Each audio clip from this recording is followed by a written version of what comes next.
Hello, I'm Recher. Hi, I'm Karl Taylor. And welcome to the next how-to. And what have you got for us in this how-to, Urs? Today I shoot an iPad or a screen, and there are some facts about light that I detected, and I would like to share this with you. Okay, so essentially it's like a product shot of an iPad. Right. And you're going to be taking care of things like still recording the detail on the screen, yes, but lighting the product at the same time. Exactly, yes. Talk me through the setup, because there's quite a few things going on here. I see some sheets of Perspex or acrylic there. 2 sheets, and I can see light coming from below on this one and light coming from above. What's happening? Yes, there's a lot of light already all around. This is the iPad on a small black background. The background is just maybe some 2 centimeters larger than the iPad itself, you know. Yeah. And if it's a lot larger, you know, the black background would of course cover the light. To get an edge light around here. Exactly. But the black around here is simply so that you can extend out a black background afterwards if needed. So what's the top lights for? The top lights, it would be nice if we had some gradations a little bit, that we see more... Give it a luxury feel. Exactly, without disturbing the picture that will be shown on the iPad. Yes, because you need the picture to shine through. Yes, using a long lens allows me just to go a little bit out of the center. Yeah. And the camera is already not reflecting in the iPad, right. I guess what we'll need to do next then is you're going to look through camera and direct me to move these top lights while you see the modeling lamps and what they're doing. Yes, I boss you around a little bit. Sounds good. That's fine, that's fine.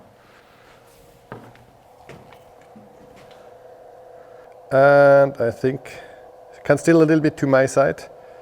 Okay.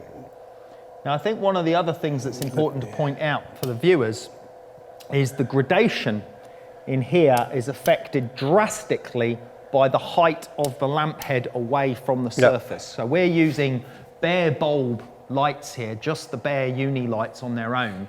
But the distance when you move the light away from the acrylic or your diffusion material dramatically changes the gradation. So we've got them very close. What's that, about 4 or 5 centimeters away? And that's about the right look for your gradation. Exactly, so you can make this very precisely. Okay, good. And then a reminder there, you've got a softbox underneath, so you've got an even light source, a homogeneous light source underneath. Yeah.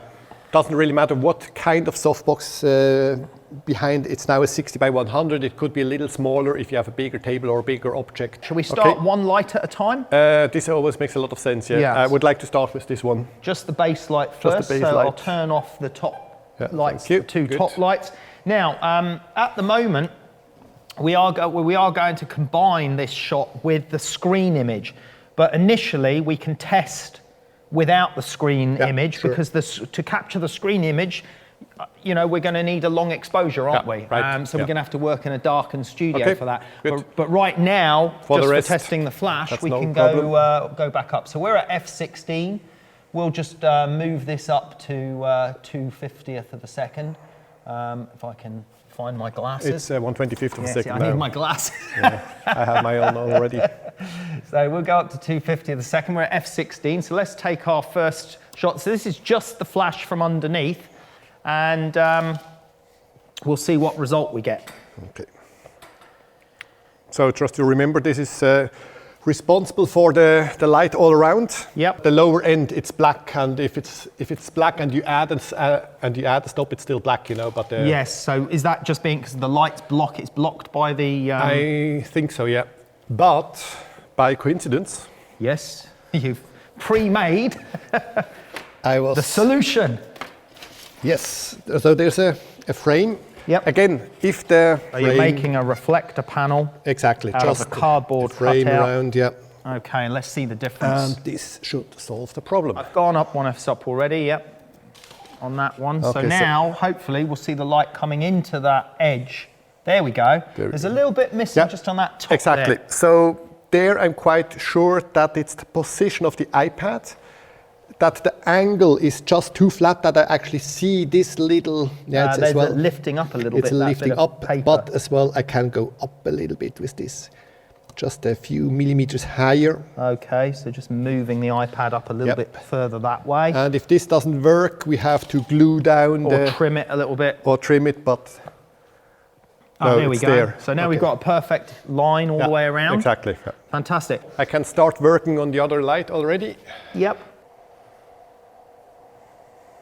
And give that a try. Yep.